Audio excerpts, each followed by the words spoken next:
Hello again. I'm Braddock Supervisor John Cook. Welcome back to Braddock Neighborhood News, the program I am using to provide you with information on issues facing our community and ideas on how we can strengthen our neighborhoods. As the weather turns colder each winter, we sometimes forget that there are many people in Fairfax County who have nowhere to go to get out of the severe elements. Thankfully, there are organizations that look out for those who need shelter and food during these extremely frigid winter nights. Joining me are Tom Barnett, Program Manager, Fairfax County Office to Prevent and End Homelessness, and Abby Dunner, the Hypothermia Program Coordinator for Facets. Tom, Abby, thank you so much for coming on the show. Oh, thanks for having us. Thanks for having us. Abby, let's talk about hypothermia and just Sure. tell our folks what that word means and how it relates to the program that you work on. Yeah, so hypothermia happens when your core body temperature drops below 95 degrees Fahrenheit. And what happens at that point is your nervous system starts to shut down, your respiratory system starts to shut down, eventually your organs, and it can be fatal. Folks have died from being outside as a result of hypothermia. And so the hypothermia program exists to make sure that that doesn't happen in our community. So we enable folks to be able to have a place to go during the winter months to get out of the cold. You know, it's amazing when you think about it, 95 degrees, and so that's why it doesn't have to be below zero to be a threat of hypothermia. So any of our winter nights really can cause that to happen. Absolutely, yeah. I think your normal body temperature is 98.6, Right. and so it really only has to drop just a few degrees for you to start feeling the effects. And hypothermia, if it's not fatal, can lead to, your toes being amputated, which a lot of our folks unfortunately have had to suffer through, and those types of things. So it really is a pretty dangerous condition. Right. Yeah. And the work that you do in Facets on this program with volunteers all over the county, coordinated with our county office, and it's all part of helping those who are homeless. And Tom, you work in our office and prevent homelessness. We've got over 1,000 people in Fairfax County who are homeless at any given time. That's right. On any given night is about 1,225. That's as per our latest point-in-time count in January 2014. In January 2015, we'll be doing the point-in-time count for that year and counting region by region, every part of the county to see how many people we have that are sleeping on the streets and in our shelters. And we're trying to drive that number down. Since 2008, that number's dropped 33%, but we still have a ways to go. And that's a huge success. Not only is 33% a big number, but that has happened during the worst recession in our lifetimes. Yeah. In a lot of places in this country, homelessness is way up. Yeah. And the fact that we've turned it around, I think, says a lot about the programs that you work on and what our volunteers are doing in places like Facets. Absolutely. And so that's a good thing. Let's talk about the homeless population a little bit, because there's a lot of misunderstanding of that. We know that about half of our homeless folks are families, including children. Yeah, it's always a shocking statistic for people to hear that a third of people without homes in our community are children under the age of 18. And a majority of the adults and families with children are actually working. So it really goes against the grain in terms of the stereotypes that we have about who is without a home in our community. And a lot of those families are homeless because of domestic violence, and Yes. often a mother and children leaving a home, can be a father and children, to escape violence, and now they're out in the street perhaps working, but obviously to be holding a job and going to school when you're homeless, and we know it happens, but that's got to be extremely difficult. It is, and so our partnership includes the Fairfax County Public Schools, their Homeless Liaison's Office, our nonprofits that operate family shelters, and we put a high priority in making sure that the children remain in school and continue to go to school and are successful. And then that's about half of our homeless population, and then of the other half, a good percentage of those have a significant mental illness that they're dealing with. Absolutely. Mental illness, chronic health conditions, and disabilities of all kinds. It certainly makes it very difficult to maintain stable housing when you're fighting such life-threatening conditions. And you mentioned other disabilities, certainly physical disabilities that prevent people from working. Yeah. Very hard to live in Fairfax County on the SSDI payment of, I think, $600 and some a month. So it's very difficult. Next to impossible. So it really, our partners like Facets really perform, in some ways, miracles in finding stable housing opportunities for individuals at the lowest rung of the income ladder, and they're quite successful. And it's interesting because in Fairfax, I've noticed in my time here that it really is, homelessness is kind of a hidden, kind of invisible issue here. And a lot of folks who have been, Fairfax County residents their whole lives don't realize that homelessness exists in their community, because it doesn't look like it does in DC. It doesn't, look like, sleeping on the streets like that. A lot of our folks are in cars, in abandoned parking lots, sleeping in tents in the woods. And so it really is kind of, it's more challenging in that sense because a lot of folks just don't even know really that that's happening in their backyards. That's really something that we try to do, is educate the community on the fact that, there are, how many folks living in poverty in Fairfax? 64,000 people in Fairfax County are under the federal poverty level, which is extremely low. Right, and then obviously a smaller set are actually literally homeless. But and we do serve a good amount of folks who are homeless and are just underemployed, so aren't able to gain the employment that will allow them to maintain an apartment, especially in a place like Fairfax County where housing prices are extremely high. So you kind of match a minimum wage job with an apartment in Fairfax, and they don't always match up. So homelessness is really a very unique issue in that it's caused by such a diverse a diverse number of reasons. So we try to address that at Facets. One of the things I've learned too in this job is that there's a fair number of people who are homeless who you never would have expected, Sure. that because they're one or two paychecks away, and then something happens, either an illness, an injury, a job loss, and you don't have the savings, or you don't have a family support network to pay the next rent bill, and then you're out. Yeah. Absolutely. And all of a sudden you go from everything's great, you're going along just fine, to you're out of a house, and very quickly. And that's what a lot of our nonprofit organizations do, is help with that temporary homelessness, to dealing with that. And I know our county office coordinates that. Yeah. And the hope there is shorten that time, Absolutely. bump you back up. But Right. to realize that any one of us could fall into that situation maybe unexpectedly. Absolutely. And we do see a lot of folks, the stories that you hear just, working with this population every day are really astounding in terms of, folks who used to have corporate jobs even, or, college degrees, graduate degrees, and series of events have happened that have led them to where they are now. And some folks really are just one paycheck away, one car breaking down, one, something home repair issue, and there goes your last paycheck, and then you can't pay your rent. So it's very easy. Poverty is really kind of a common denominator, but I think what makes the biggest difference is when people have a support network in their lives, and those people who end up becoming homeless usually don't have that. Many people are in poverty but aren't homeless. But the people that we serve often don't have that. So the community of nonprofits and county human service agencies and volunteers and faith communities really take the place of that and help support people where they didn't have any support. I think that's very true. Somebody who has either parents or a sibling, cousins, even close friends, if they were to become homeless, they'd go and, hey, can I stay with you for a bit? And we wouldn't even hear about that. But if you don't have that, then all of a sudden, where do you turn? And very quickly, it becomes, wait a minute, last night I was in my home, tonight, holy cow.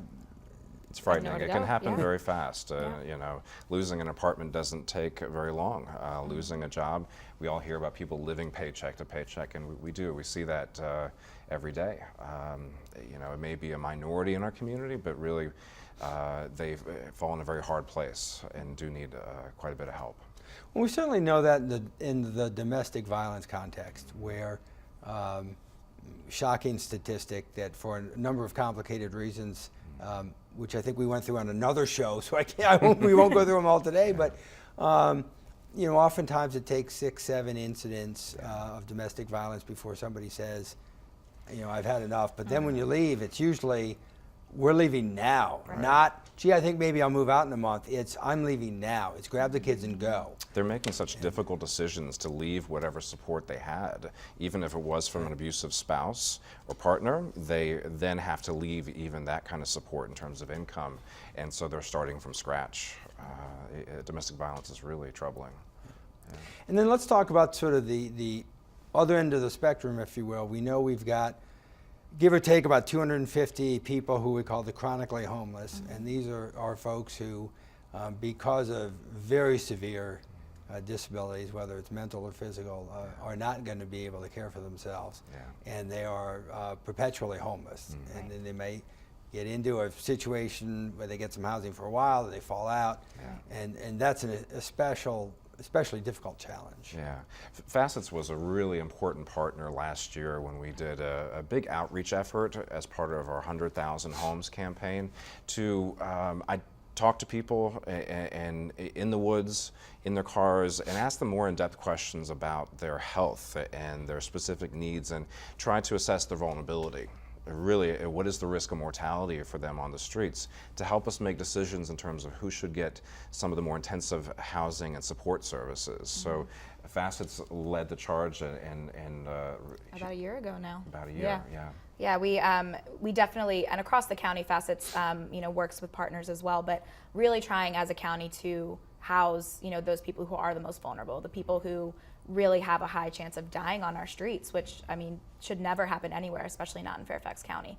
And so we really are working as a county to identify those people who are the most vulnerable, who are really at the top of that list, to get into permanent housing and to provide them with stability and support services so that they stay there and so they don't fall back into the situations that they came out of. And it's challenging. They've have these disabling conditions that create a lot of barriers for them, and so it's an everyday challenge. Yeah, it's interesting. Somebody that I met just the other night on the Hypothermia program, and we're going to talk about that in a minute. But young man, but he had and he had a succinct way of putting it. But he had a disabled foot, an eye that was permanently damaged, and I think something with one of his hands or arms. And so, 3 disabilities and together, probably very challenging to hold a job, and then of course that means everything else becomes very challenging. Yeah, family relations can become strained. People in their pride, they may walk away from supports, or they may strain a family relationship and end up with nothing. And we see that a lot in our hypothermia prevention shelters. People that had something recently and had to walk away, maybe forced out because they had no other options.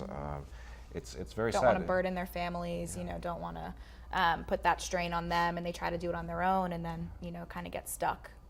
So being homelessness is really a situation that can drag a person down, obviously, in terms of not just their health, but their self-esteem and their connection to resources like jobs and education.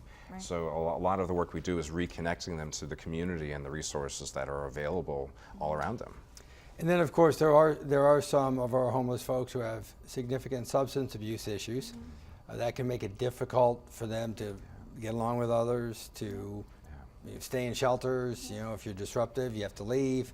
And we know that some substance abuse comes from sort of self-medicating due to a mental illness. And when you've got both the mental illness and the substance abuse, that's a very difficult set of circumstances to handle. But it also makes helping those people very challenging, and I think, Abby, you know a little bit about that. It does. It keeps us busy every day. I think it's pretty well known now that substance abuse really is a disease, that addiction to alcohol and drugs, and it is considered a disabling condition. It's considered something that really creates a really strong barrier to self-sufficiency and getting folks on their feet. So we address substance abuse, the same way that we would address a mental health disability, a physical disability.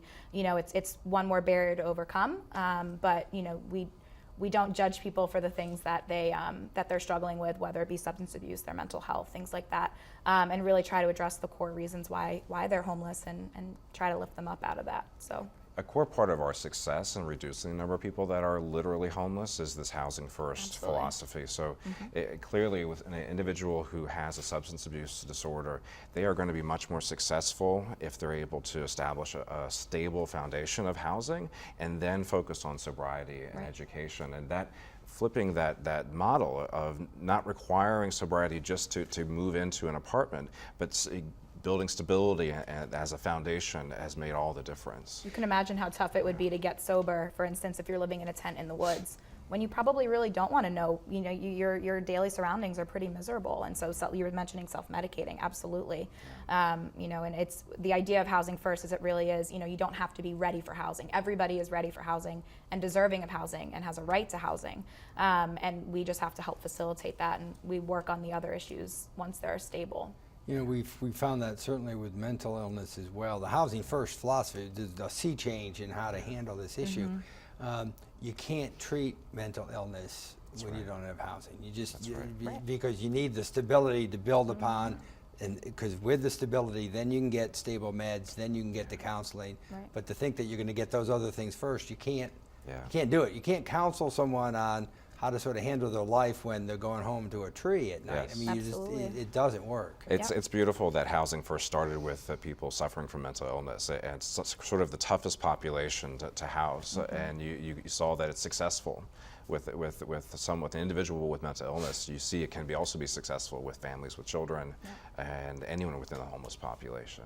So that's really, I mean, we've adopted that philosophy in Fairfax. It's really the philosophy that's coming across the country, that people realizing that, wow, this makes a huge difference in our ability to help people and get people moving. Of course, get most of these folks to become self-sufficient, which is the goal that everybody has, and then to minimize the supports for the rest, so that people can be as self-sufficient as they can physically be. That's right. And so we're getting there. But let's talk about the Hypothermia project, because I think this program speaks so well of what we do in Fairfax County so well, and that is to have partnerships that work together. You know, we've been talking about this 1,200 people who are homeless at any given time, and they're living in woods, they're living in the car. Maybe in the summer you can sort of get through that, but when winter comes, we start the show talking about the definition of hypothermia. Now it's not only of all the health problems you would normally expect, but you've got this very serious thing that can happen in 1 or 2 nights. And so this program was developed where, through coordination of facets, support of the county, our churches open their doors to have people come in, stay the night, and church members volunteer to keep security and to feed, to run meals and to just provide some friendship. I know my church has been involved since the first year, and it takes about 200 people in our church to run 1 week. And so we've got about 16 weeks running. And it's a lot of people, but Abby, the program's been a phenomenal success. Yeah, it's really a wonderful program. We're one of 4 hypothermia programs throughout Fairfax County. So the other hypothermia programs, all of those agencies have year-round shelters for single adults. Our region of Fairfax County here in the central region does not have a shelter that's open year-round for single individuals. We have family shelters, but not for singles. So the hypothermia program is available from the end of November through the middle of March for folks in our area who are experiencing homelessness. We rely solely on the donated space of faith communities because we don't have a standing shelter. We partner with 28 hosting faith communities and probably well over 50 total who provide food, volunteers, and just general fellowship with guests. We operate 7 days a week from 5:30 p.m. to 7 o'clock a.m., open to any adult over the age of 18 who's experiencing homelessness. There's no requirements to get in other than being an adult. And you're provided with a variety of supportive services. So we partner with the county agencies like the health department, the Community Services Board, which is our mental health agency here in Fairfax, the Veterans Administration, the Office of Adult and Aging.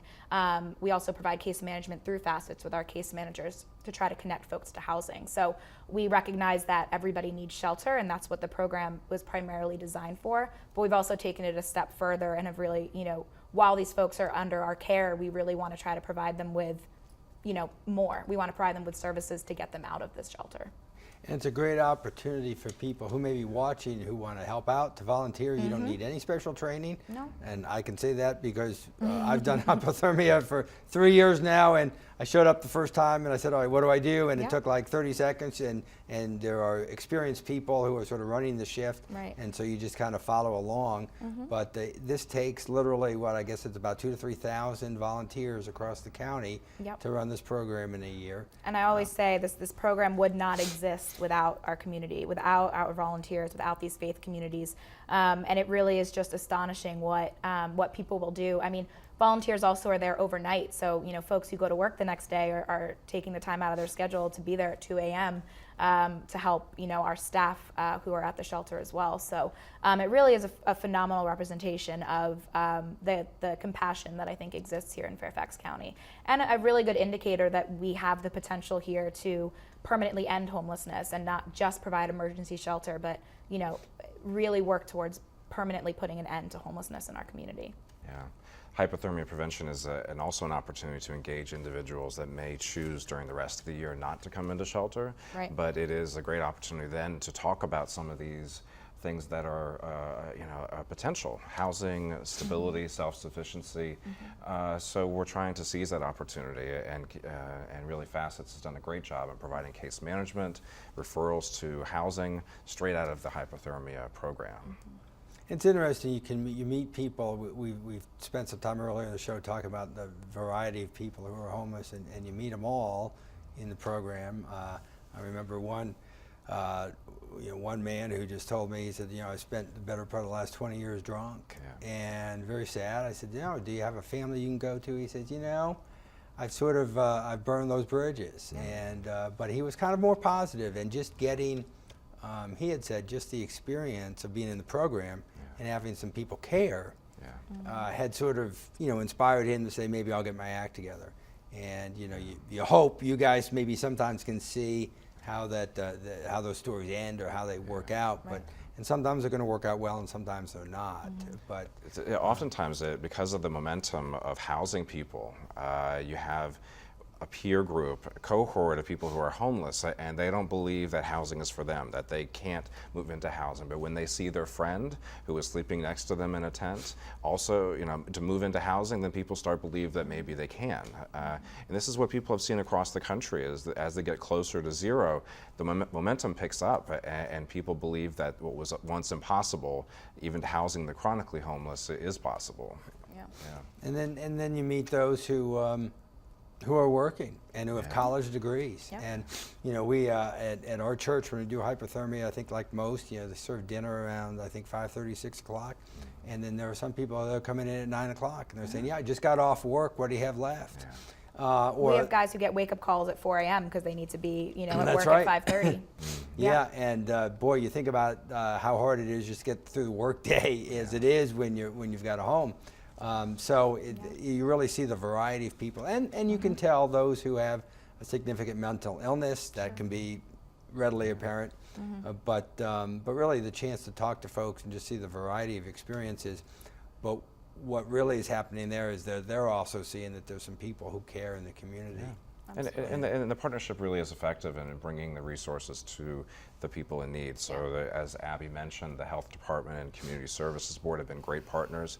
Even organizations you may not think about, building and fire code offices, Department of Public Works, they've helped us ensure that the different houses of worship are just as safe inside, as we're trying to make them. And so that, we have the proper exits and alarm systems set. So the past couple of years have been a tremendous effort. And we've actually set a standard across the state, changing regulations to allow other communities to follow or lead. So it's very exciting just to show that we can keep people safe in a difficult situation like that. I think it's important for the general public to understand that the public benefit of this program, which is tremendous, to get people, first, those who are working, to keep them working because they can have a place to stay, because we need to keep them in the economy, to give others that chance to have some sort of recovery so that they can get on that road to get back to work, because that's what we're trying to get is back to self-sufficiency. And